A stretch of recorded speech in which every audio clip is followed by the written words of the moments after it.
You can request the Form 990 and relevant Schedule B of the nonprofits that are similar to yours. You can see the foundation and agencies that gave them money, and then you can apply to those foundations.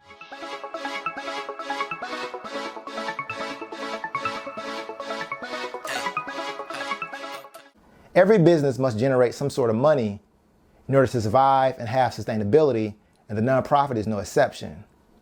While many people mistakenly do not consider a nonprofit an actual business, it is a business. It's just a not-for-profit business versus the traditional for-profit business. The nonprofit just uses the profit on the programs that support its mission statement it told the IRS. The traditional business can distribute the profits to the owners of the business, while the owner of a regular business can get paid twice through a salary and profits given to the owner. A nonprofit has advantages because the nonprofit can receive money where the nonprofit generally does not have to pay income taxes on it. Most nonprofits fundraise to bring in revenue for the nonprofit. They typically come in the form of donations and grants from a variety of sources, which we'll discuss in this video. Before we begin, it is important for nonprofits to understand the rights of donors and nonprofits' obligation to donors before accepting donations. Donors' Bill of Rights, which was created by a group of organizations, include making sure the donors' donations are being used for the intended purpose, and the donors having the ability to access the nonprofit's most recent financials. When beginning to raise money, one of the first strategies to use for raising money is through a nonprofit's board of directors. When starting a nonprofit, you want to have a board of directors. The board oversees the administration and management of the nonprofit, and these are the people that typically really want a nonprofit to be successful. So it's common to have the board members donate to the nonprofit. This is often placed into the board members' agreement when the board members agree to be a part of the nonprofit's board. You can find a free sample board members agreement at globallaw.tv/contracts. The board members should be the most committed to the success of the nonprofit, and one way they can show their commitment is through donations.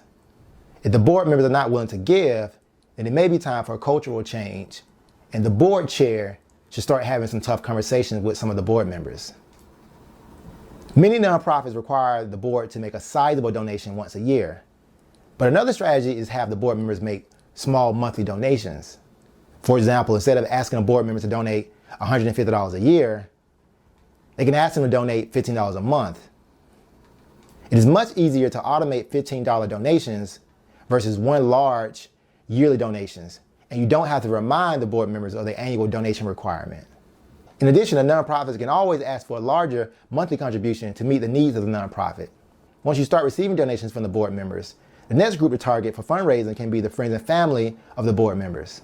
Friends and family are a great source to donate to your nonprofit because these are the people that you know well and you will feel relatively comfortable with approaching for money. These are the people that want you to be successful probably more than any other group of people. But it is very important to treat your friends and family with the same amount of respect that you would treat a high net worth individual or a foundation when asking for money. Your friends and family have worked very hard for their money, and you should convince them to give you money in the same fashion as you would a foundation. Many of your family and friends probably are already giving money to nonprofits such as religious organizations. Many of these individuals give 10% of their monthly salary to these organizations. So these individuals already have a willingness to give and probably would be willing to donate to your nonprofit. One of the benefits for donors is that their donations are tax deductible. Charities that receive donations of $250 or more are required by law to provide their donor with a receipt. The law or the IRS do not have a set requirement or standard format for the receipt. But generally you want to include the donor's name, the date of the donation, the amount, and whether any goods or services were exchanged. If a person is donating items such as clothing, you should include a line for the description of the item and fair market value of the goods. You can find a sample donation receipt at globallaw.tv/contracts. Another way to raise money for the nonprofit is through fundraising events. When planning these events, it is important to understand that these events can be very expensive, and many of these events are inefficient because they require a higher amount of effort, but they only generate a low amount of donations. In addition, planning these events can take you away from your charity's mission. The best kind of events are low in effort and high in donation. Breakfast fundraisers are great to host because the breakfast is cheaper and you don't have to have appetizers, entrees, and dessert. There's no alcohol that is required like at night events, which can be very expensive. And the events are shorter because people have to go to work. Having a good speaker speak on a relevant topic to the nonprofit can bring in new donors that you can sign up on monthly contributions. You can even ask some of your donors to present on a topic. Asking major donors to increase their contribution is another way for charities to fundraise. It is important for charities to be strategic and actually have a plan for how they're going to cultivate donations. Grants from foundations are another way for charities to raise money. Foundations in the U.S. are required by law to give away money every year. Charities should apply for these grants, particularly for foundations that support the charity's mission statement.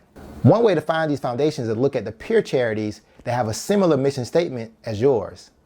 Every year, charities in the U.S. are required by law to file the Form 990, which talks about the financial information of the charity for that year. You can request the Form 990 and relevant Schedule B of the nonprofits that are similar to yours. You can see the foundation and agencies that gave them money, and then you can apply to those foundations and potentially start receiving grant money from them. There are many other sources of donations, including planned giving, where individuals leave sums of money in their wills and trusts for charities when the person passes away. You can find a free sample trust at globallaw.tv/contracts. In addition, there are many tools for charities to use, such as the donor pyramid, which help charities take donors from the bottom of the pyramid, where many small donors are, to the top, where larger but less frequent donations are made. Donor databases also help keep up with donors, where they can stay in touch with the donors. Social media is also a great way to show the activities of the charity and seek donation. Fundraising in many ways is the lifeblood of a charity, and it is important to have both a marketing and a legal strategy when planning these events.